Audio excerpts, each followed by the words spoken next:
TESDA Scholarship Program, ang mga klase ng courses na pupwede para sa iyo. At bibigyan ko rin kayo ng mga tips tungkol sa mga top courses at paano tayo mag-a-apply. Alam nyo ba na ang TESDA ay nag-o-offer din ng scholarship program?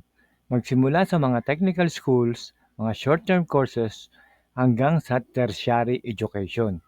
At bukod dito, mayroon din silang mga online courses na hindi mo na kailangan pa lumabas ng bahay at walang oras kung hanggang kailan mo matatapos. So una ay ang klase ng scholarships. So ano-ano ba yung mga to? Number 1, ang universal access to tertiary education. Number 2, private education student assistance. Number 3, special training for employment and program. At ang panghuli, number 4, ay ang training for work scholarship program. So hihimayin natin yan isa-isa. So unang-una yung universal access to quality tertiary education. Kasama rito ang pre-competency assessment, allowance saka toolkits. Yan yung mga gamit na gagamitin nila, libre din po yan. Okay, so ang mga top courses ay electrical installation and maintenance, computer system servicing, food and beverages services, at saka shielded metal art, yan yung welding. Ano naman ang qualifications dito? Una-una, may 10 taon na basic education at iba pang requirements na nakasaad sa training regulation. So sumailalim na sa NCAA lalo na kung K-12 programs dapat meron ng entrance exam.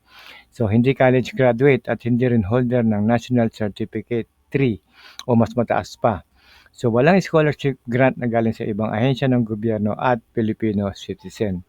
Ang number 2 naman natin ay yung PESPA o yung Private Education Student Assistance.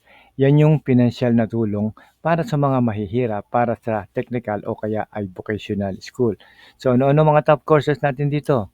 Kasama din dyan ang welding o SMAW, pero 2, driving 2, electrical installation and maintenance 2, saka yung bread and pastry 2. So lahat po yan 2 ha. Ano naman ang mga qualifications nito? Unang-una, at least 15 years old o pataas, nakatapos na ng 10-year basic education, ALS graduate o pwede rin po dyan, at hindi lalagpas ng 300,000 ang taon ng kita ng pamilya. So may libreng training at assessment, student allowance, saka book allowance. Okay, yung number 3 naman natin, yan yung STEP o Special Training for Employment Program para sa mga nais magkaroon ng skills sa business o kaya ay self-employment.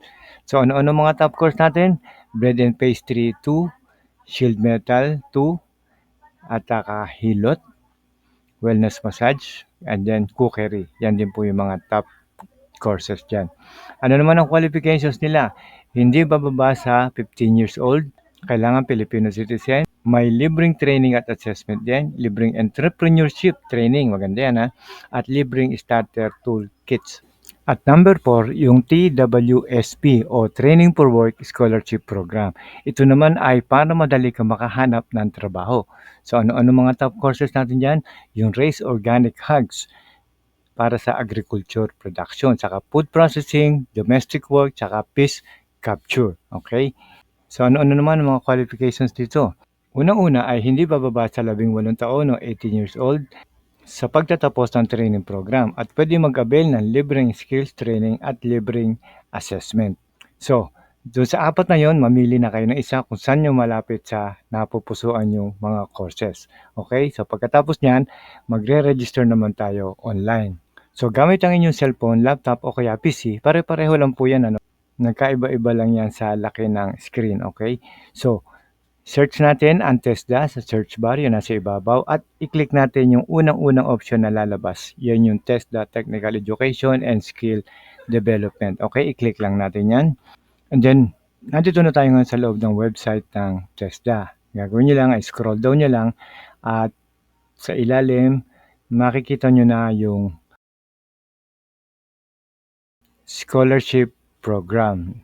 And then, nakikita nyo yung learn more. So, i-click lang natin yung learn more. And then, dito makikita nyo na yung kulay yellow, yung application for scholarship program. Okay? So, gagawin natin yan, i-click ulit natin yan para pumasok tayo sa application. So, mag-apply na tayo ngayon. And then, lalabas na yung BSRS by TESDA. Ito na yung unang-unang registration na pipila pa natin. Ang ibig sabihin ng BSRS, ay Biometrics-Enabled Scholarship Registration System. So, gagawin lang natin dito ay i-enter natin ang ating email at ang ating password. And then, click natin yung New Scholar Application. Pagka-click nyo nun, enter nyo na yung inyong full name, email address, mobile number, password, confirm password, at yung create account. So, dito, mag-create na tayo ng account. And then, meron lang silang user agreement. So, ang gagawin nyo lang, scroll down nyo lang hanggang sa ilalim na ilalim. Susunod, at sasabihin niya na sa iyo na i-verify nyo sa inyong email. So, ang gagawin nyo, bubuksan nyo ang inyong email at kiklik nyo yung verify email. Sa bottom naman, sa ilalim, makikita nyo naman yung terms of agreement. So, makikita nyo, click nyo lang yung accept. And then, enter your personal information. So, meron tayong 4 na susundan na series dito. Okay, ito na yung mga steps. So, number 1 is personal information. Number 2, biometrics. Number 3, supporting documents. And number 4, privacy disclaimer. Okay, so yung 4 na yan ang sasagutan natin sa inyong personal information. Okay, after each and every page, so kada page, scroll down nyo lang, makikita nyo sa ilalim yung continue. So, i-click nyo lang yung continue once na natapos nyo na ang isang page. Okay, sa biometrics, kailangan naman ng facial recognition. So, kukunan kayo dito ng picture, saka magda-download kayo o mag-upload kayo ng inyong mga ID at selfie pictures dito sa page na to. Okay, ganun pa rin sa ilalim. Click nyo lang yung continue. And then, ang mga klase naman ng documents na po pwede nyo i-upload dito ay pwedeng UMID, transcript of record, birth certificate, diploma, at kung ano pa na meron kayo, kamukha ng mga school records. And then, click nyo lang yung upload. So, nandito na tayo ngayon sa commitment of undertaking. Pwede nyo itong i-save at i-download para pwede nyo ipakita pag pupunta na kayo ng TESDA. Okay? At meron din tayong video kung paano tayo pipili ng mga courses sa TESDA. Okay? Panoorin nyo lang yan. Kung gusto nyo mas malinawan yung ating pinapaliwanag kanina ng mga courses, panoorin nyo to. Ibang video po yan. At ilalagay ko rin po ang link sa description para click nyo na lang at papanood nyo diretso. Okay? So, ano na susunod na gagawin natin? So, unang-una, maghanap na tayo ng eskwelahan na malapit sa atin na accredited ng TESDA at mag-inquire na kayo kung ano yung course na napili nyo. Then, ikalawa, hanapin nyo naman ang TESDA office na malapit din sa lugar nyo at pwede na kayo mag-submit ng lahat ng documents kasama na ang eskwelahan na napili nyo at yung kurso na napili nyo. O kaya, panoorin nyo itong video na to kung paano kayo makakapili ng course. Ang link ay nasa description. So, ano naman ang mga online courses? Bakit meron na tayong mga 1 to 4 kanina na pinaliwanag, meron pa rin silang mga online courses? Ito ay ang tinatawag na TAP o TESDA online program. Nandiyan po ang link at ilalagay ko rin yan sa description kung gusto nyong panoorin, kung gusto nyong tignan. Ito naman ay tungkol sa mga top programs, okay, o yung TESDA online programs. So nakikita niyo sa taas yung online courses, so click natin yan para makita natin ang mga samples ng mga courses. Ayan, lahat na pwede nyo pagpilian.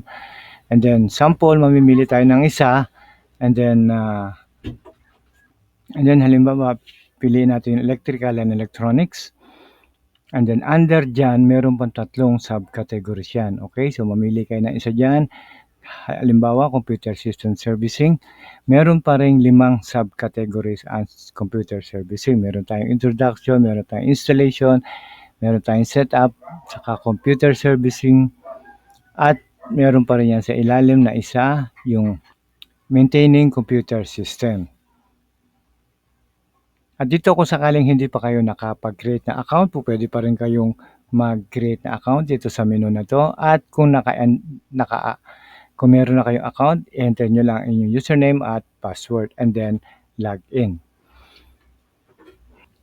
At meron din tayong mga ibang TESDA videos na po pwede nyo panoorin, kamukha ng top 10 free courses, paano mag-enroll, mag-register at pumili ng kurso sa TESDA, mga courses na in-demand abroad, yan. Marami na rin nanood yan. Mga bagong libreng training program ng TESDA na nasa barangay level na yan. At driving NC2, libreng training course at TESDA, may allowance pa yan. At paano mag-enroll, pumili ng course online, step by step. Okay? So, Meron din tayong TESDA hotline na pwede niyo tawagan o kaya at mag-email kung sakali meron pa kayong mga katanungan o may problema kayo sa inyong TESDA application. Hanggang dito na lamang at sana may naitulong muli kami sa inyo at huwag niyo lang kakalimutan mag-like, subscribe at hit niyo na rin ang bell para updated kayo sa ating mga bagong upload na videos. Mula po sa Promag TV, maraming salamat po muli at God bless.